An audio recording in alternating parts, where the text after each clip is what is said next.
Hi, I'm Bons Magsambol, multimedia reporter for Rappler covering the education sector. So I'm here at the Department of Education compound and I just covered the press briefing of the Department of Education where they gave updates on the some policy shifts, of course, as Philippine public schools have returned to face-to-face classes. So it's more than over 2 years since forced campus shutdowns that schools in the country have returned to traditional 5 days of face-to-face classes. So earlier, the DepEd spokesman Michael Poa said that around 97.5% of the public schools have returned to the traditional 5 days of face-to-face classes.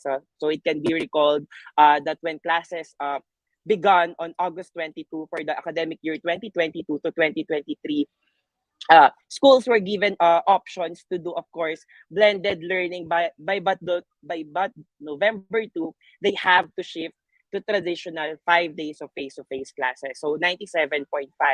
So that's we have roughly 60,000 public schools in the country, 47,000 of which are public schools.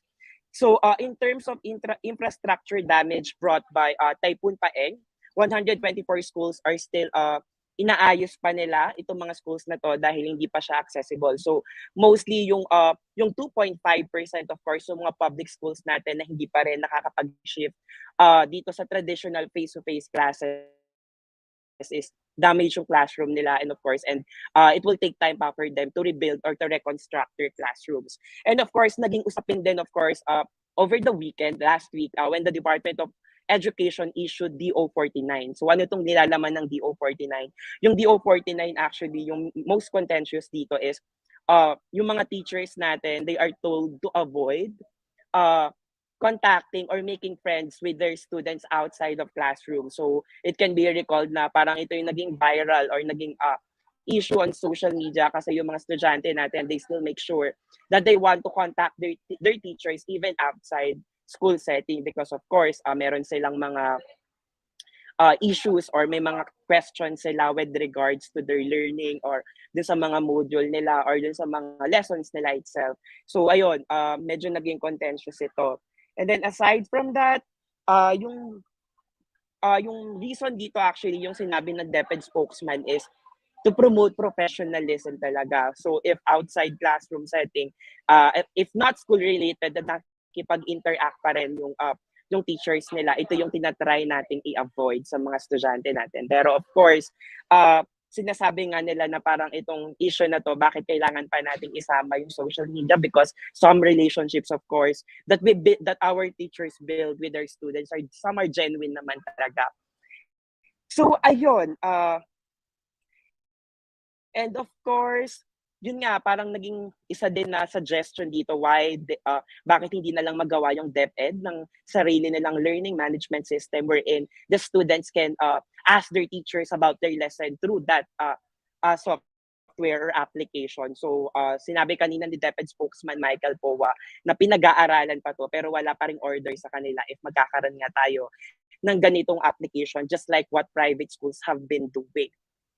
Okay, and in terms of masking, of course, naging issue din to last week when President Ferdinand Marcos Jr. issues an order making indoor masking voluntary. So, dahil dito, sinabi ng Department of Education na susunod lang sila sa Executive Order number 7 na gagawing optional yung pagsusuot ng masking ng face mask kapag nasa roon.